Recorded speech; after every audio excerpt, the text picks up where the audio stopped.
guys, welcome to the channel. Chris here, cgaviator in the cockpit of the F-14B. And I'm about to launch myself off the deck of this ship. But I won't be in this cockpit for very long because I'll also be flying the 15, 16, 117 and 18. And the reason I'm doing that is because I'm going to be reviewing the Tobii Eye Tracker 5. So for those that don't know, the Tobii Eye Tracker is a small piece of hardware that mounts on the underside of your monitor. It uses cameras and near-infrared sensors to track your head and eye movements, and translates those into 6 degrees of freedom of camera movement in-game. Now, not only does it track your head and eye movement, it tracks where you're looking. So if I enable Tobii Ghost, you'll see this green bubble appear, and this is actually where I'm looking on screen, which is incredibly useful for content producers or instructors or tutorial providers, because now we can show you where we're looking rather than talk about it all the time.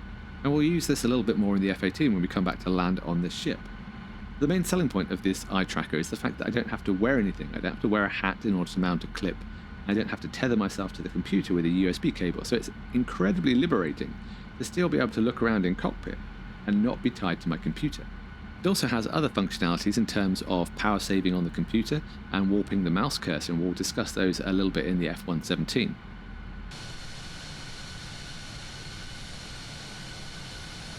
I'd like to thank Tobii for sponsoring this video and providing the hardware for me to test, as well as their promotional partner Thrustmaster, who have sent me an F-18 grip and a headset to talk about. And I'll talk about those when we use the F-18. As always, you can check out the description for chapters if you want to skip ahead. There are also promotional links, because whilst this unit, the Tobii Eye Tracker, is worth $260 full price, it's currently on sale with 15% off. That makes it $220, so very close to what a Track IR would be with a Pro Clip edition. And there's a competition that you can enter in order to win one for free, and that's always worth a pop. But I've got to emphasize that my opinion is my own. I'm not trying to sell you anything. I'm giving you the honest review that I can from the point of view of an ex-fast jet instructor, a content producer, and a Microsoft Flight Sim and Track IR user. There's lots to cover, so let's get off the deck of this ship.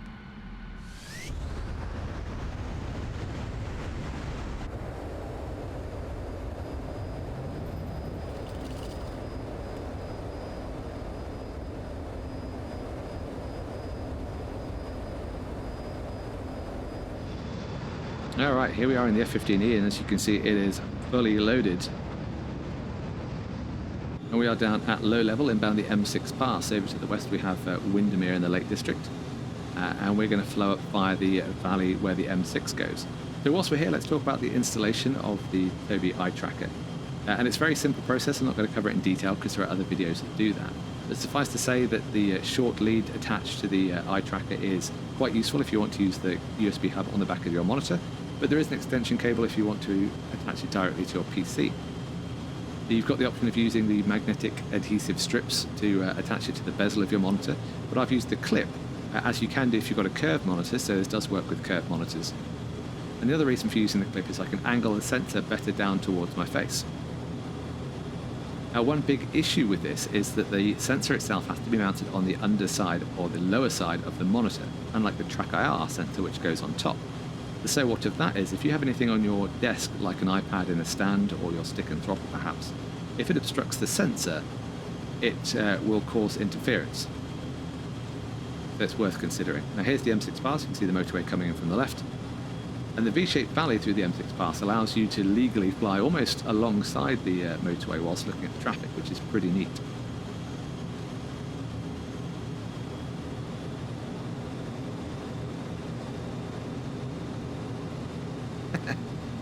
I do enjoy this. The Lake District is fun, but the M6 pass is short but very, very sweet. And just to carry on from the obstruction piece, so if you were to fly along and decide you need to scratch your face or pick your nose or have a drink, then it will move the camera because of the obstruction. Unlike the Track IR sensor and the clip that you wear on the side of your head, that wouldn't interfere and you wouldn't have that movement of the camera. But whilst recording videos, I don't feel the need to touch my face at all, but if that is an issue for you, then it's worth bearing in mind. Now, there are 3 bits of software you can use with the Tobii Eye Tracker. The first one is the Tobii Experience, which provides screen setup and calibration, and it's very simple to use. And it's worth bearing in mind there are limitations to the eye tracking portion, because there's a certain distance you have to remain within, and that's 45 to 95 centimeters. The maximum screen size of 27 inches to 30 inches depending on the aspect ratio. Now, in actual fact, I actually sit about a meter, maybe 105 centimeters away from the sensor, and the accuracy still seems pretty decent. So it's not a hard and fast rule, but it's worth bearing in mind. After the Tobii experience, you've got the Tobii Game Hub. Now the settings for the Tobii Eye Tracker in Microsoft Flight Sim are native, and we'll talk about that when I get into the F-16. And that's a bit of a double-edged sword, because whilst it's very simple to set up and have the settings and work them out, it doesn't provide you as much detail or finesse in the settings as would be provided in TrackIR. Or the Game Hub that is available for things like DCS World that doesn't have native Tobii Eye Tracker support. You can actually set the pitch and the curves and the gradients and the speed of the camera in a lot more detail, which I would much prefer if they made that available. So please, Tobii, if you're watching this, I'd love to be able to override Microsoft Flight Sim settings with the Game Hub.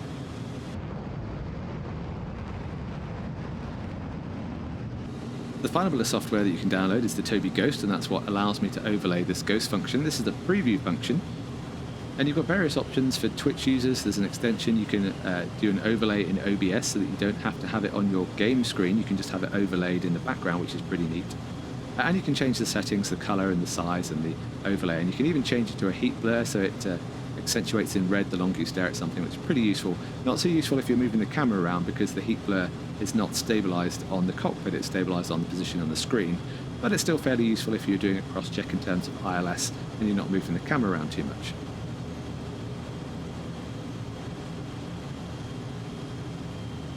And finally, before we head up and I think try and intercept that aircraft up there, is the key binding. So you'll want to key bind something that will toggle the head tracking. So if I do that, I can move my head and the camera won't move. And the second one would be the reset to center. Now in the settings, you've got an auto center function, which is really clever, but there are some gotchas, and I'll talk about that shortly. But you can reset to center, and you'll probably also want to use the numpad 8 to move the camera forwards away from the headrest in case you find yourself clipping inside when you look behind you. So that is the installation. Overall, very simple, very easy, and natively supported by Microsoft Flight Sim. Just be careful about the issues with obstruction and what you have on your desk. It is time to go and chase down an airliner, swap into the F-16, and talk about the performance, settings, and nuances of the Tobii Eye Tracker. If you're anything like me in the flight sim, you jump at the chance to go and intercept other aircraft. So in an F-16, it makes sense that I climb up to high altitude and go find some stuff, but we're up here at 30,000+ feet, and sadly this aircraft is going about 150 knots indicated, so I'm going to be right on the raggedy edge trying to fly alongside him. But what this will demonstrate is the usefulness of head tracking, because if you want to formate on another aircraft in the flight sim, you really need to intuitively be able to look around to keep your cross-check on your own systems, as well as your spatial awareness of where you are next to that aircraft. And if you'd like me to do more videos on formation flying or intercepting aircraft, chuck that in the comments and I'll happily oblige. But let's have a look what it looks like on the outside. Look how much alpha that F-16 is holding. Now unfortunately I don't have the weapons added, I'll add it later on in the video. But that looks outstanding. How cool does that look? As a reminder, all the links to products that I use in this video will be down below. And if you're liking the video, give it a thumbs up, hit that like button, even better, hit the subscribe and help support the channel.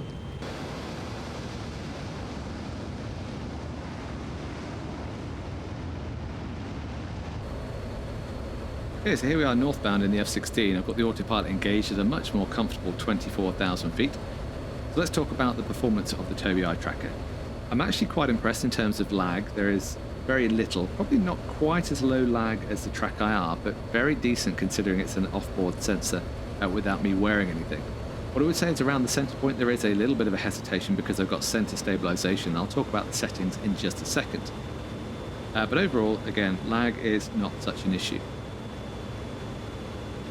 A lot of the issues I had going from TrackIR was my muscle memory because of the settings I use, and I've used TrackIR for a very long time.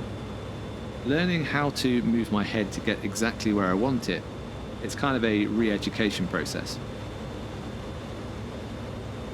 The one biggest issue I have with the setup of this is the lack of a true view functionality. If you don't use TrackIR, then you might not know what true view is, but let me try and explain it in simple terms. True view is the ability to move your camera with your head but based on the orientation of the camera itself. So for instance, if I look down at the landing gear lever here, highlighted in blue, and moved my head towards the sensor, with a true view enabled on Track IR, my head would actually go down towards the landing gear lever, which makes it easy to zoom in on gauges that are down by your legs, essentially. Not realistic, I grant you, but it was useful because it prevented me needing to do this, which is zoom in. Now if I zoom in, you'll notice it moves around a little bit. Either it's deciding what shape my head is, or it's picking up the minute little details of how I'm moving my head. In fact, I think it's also picking up my mouth movement as well, because I've got the sensitivity quite high and I'm zoomed in. We'll talk a bit more about why that is in a second. Another issue with not having a true view function is checking 6 o'clock, because to look behind me I need to turn my head, but the headrest is there, so I then need to lean to look around the headrest, and that works in both directions. So without true view I'd need to look left and lean left, and you can hear that my voice is further away from the microphone because I'm using a boom mic. With a true view function, I would be able to look left but lean right because the camera's looking backwards, and therefore my face stays closer to the microphone and it's more comfortable. Because the other thing is, if I'm looking left and leaning left, the angle that my eyes are glancing back at the monitor is more extreme and a little bit less comfortable. So that's why I've got my sensitivity settings set really high, so I don't have to turn my head so much to compensate or overcome for the fact that I have to lean left and look left. Now that's quite hard to describe, so hopefully it made sense, but ultimately if you haven't used Track IR before and you don't know what true view is, then it's going to be fairly transparent and you're probably not going to notice, but it is the reason why I have my sensitivity set quite high to overcome this.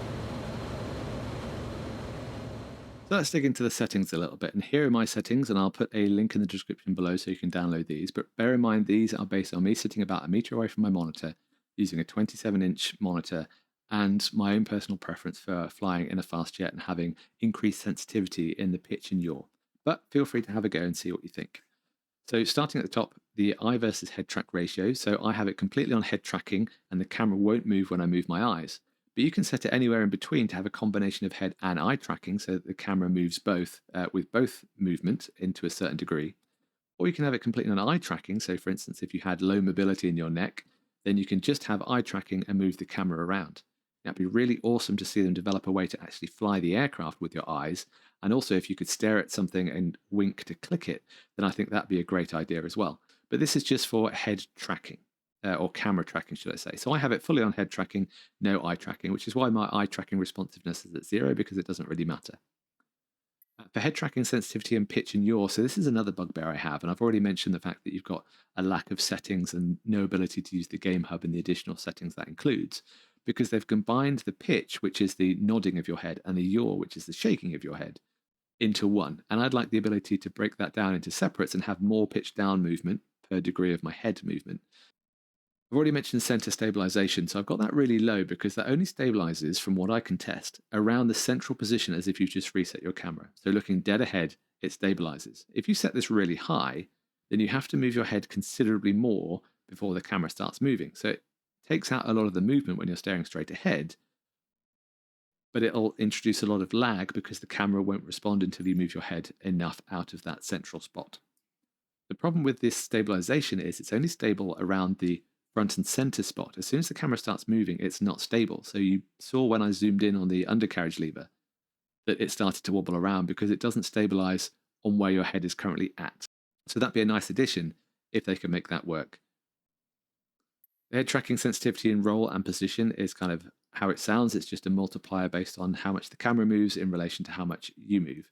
And if you scroll down one, there's the head tracking auto center, which I mentioned earlier.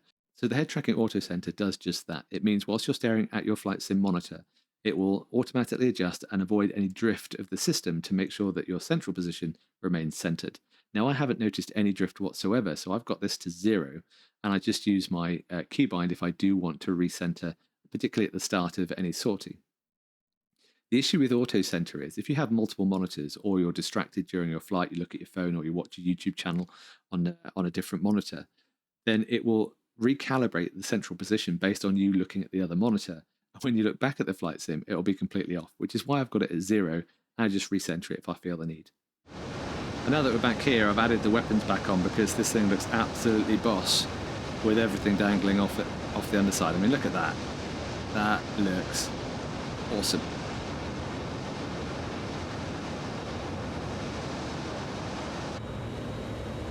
But that's our time in the F-16 complete. Let's jump into the F-117 and talk about the other features of the Tobii Eye Tracker. So here we are in the unusual F-117. Do not adjust your monitors. It is the screen tint that makes it look unusual. It's a bit dark in cockpit, but it is a really fun looking aircraft. We'll have a look on the outside in a minute. But if you want me to do videos on this, let me know in the comments below, because it does look like a lot of fun. But in this aircraft, I'm going to talk about the extra features that you can get in the Tobii Eye Tracker whilst I fly over Nellis Air Force Base, which is down there, and head off towards Las Vegas in the 12 o'clock. But first, a quick look on the outside of the aircraft, because the paint job on this looks really, really nice. Not very stealthy, but looks great.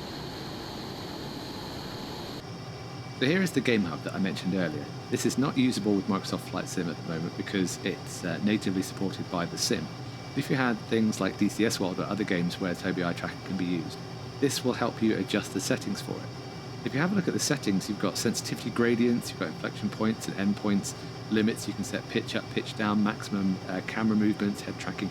There's lots of other stuff. It's still not quite as good as the Track IR fidelity in terms of settings exactly what you want, but it's a lot better, so I'd love to see this as an override for the Microsoft Flight Sim.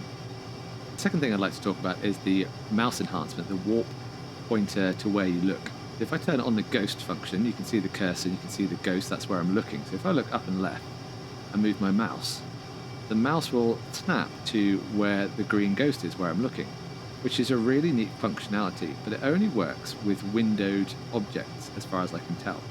So on the sim itself, full screen, this function won't work. But it'd be really nice if they could get that to work and also use it so that I can look at something in cockpit and click it with maybe a wink of the eye. So that's pretty neat. But the other one that I quite like is the power optimization, so that you can have the computer stay awake whilst you're sat in front of it, or you can turn on the screen when you approach it. Here is the Tobii Ghost app, and this allows you to download Stream Deck buttons and control your Ghost with a click of a button, which is what I do. If we go into the settings page, you can also see that it's got Twitch extensions. You can embed it into OBS if you wish, so that you can not display it on the game that you're using, but you can still record it as an overlay in OBS, which I think is really neat. You can also change the Tobii Ghost to look like a solid bubble, a open bubble, and a heat map. So I mentioned this earlier. So if I stare somewhere, it goes redder the longer I stare. If I did that in cockpit, let's have a look. You can see that the heat map is not synced to the cockpit, which is a bit of a shame. It's still useful if you had a static camera. And on the right hand side, you can change colour, you can have different profiles, you can press buttons to change the colour, and however else you've set it up. So it's a really nice function. I'll be using the Tobii Ghost a lot in future. And whilst we're in Vegas, it would be rude not to visit the Strip whilst we're here. That's McCarran Airport off to the right. Mandalay Bay, and here we are. Welcome to Las Vegas.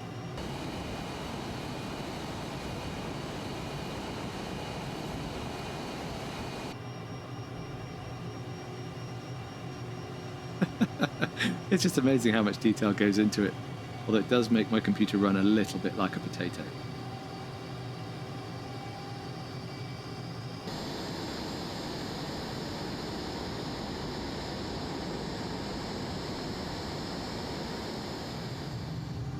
It is time, now I'm in the F-18, to talk about the products that Thrustmaster have sent me whilst I fly aggressively down the valleys from the airfield Charlie Yankee Charlie Golf. Okay, so I have swapped over to the Thrustmaster T.Flight United States Air Force Edition DTS headset that they've sent me to try out, and I'm also recording using the onboard microphone, so you can let me know what you think about the audio quality compared to what I normally use, which is my Yeti microphone. The unique selling point of this product is of course that it's officially licensed by the United States Air Force, and it comes with 2 other swappable faceplates for some customization.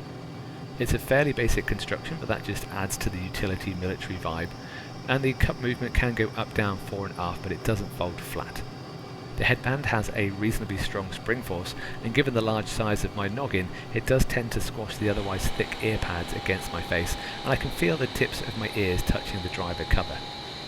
I would like to have seen a one-piece fabric that covers the ear pads themselves, because the inside of the cover is stitched between the leather or leather style fabric and the foam overlay just prior to your face, and the stitching or the harsh angle between the two is a little bit noticeable, though not uncomfortable. The speakers are of a 50mm driver and the sounds are reasonable, though I have been using a HyperX Cloud headset and the difference is very noticeable. The sound quality, if you're listening to music, lacks a certain clarity and the bass is limited, but in the flight sim where this product is aimed, it does a decent job and I didn't notice anything negative. So that's my quick overview of the headset. Good if you have a smaller head, definitely good for the flight sim and it looks the part. But now let's have a go with this F18 grip and I'll let you know what I think. Okay, I'm back on the Yeti mic and let's talk about this F18 grip. Now, I'm a long time user of the A10 and F16 Thrustmaster grips. And the reason I haven't got the F18 one yet is because there was nothing wrong with the F16 one. It's supremely comfortable, lots of buttons. So the F18 grip is a 1-to-1 size replica. It is lighter than the F16 grip. It's 720 grams versus 1 kilo, because part of the upper portion is plastic. Not that it feels less quality, but it is not as cool as the full metal finish. It is compatible with all Thrustmaster bases, so I can hot swap between my F16 and F18 stick. But you do lose a 4-way hat on the F18 stick, but you gain other buttons, so a rocker switch with a click function, and one of the castle switches has a click function as well. So a little change to profile is required, but overall you're not losing any utility from it. Now, I do prefer the weight and girth of the F16 grip, but I have to say the curvature of the F18 one just makes it feel so nice in the hand. Now, the way I've got it mounted is in between my legs, so most of my arm is supported by my leg, but you may miss the fact that it has a flat portion of the lower part of the F16 grip that supports your hand really nicely. The other thing I would miss is for flying helicopters. I tend to rest my hand on top of the F16 grip and fly helos like a gangster, which you can't really do with the F18 because of the large body at the top portion, and the pickle button is quite far out to the left-hand side, but most of that is muscle memory. But overall, I have to say I'm so glad I've got the F18 grip, and I am going to have to think hard about which one I want to use because it's so comfortable and it feels so nice in the hand. So there you go, that's my view of the F18 grip.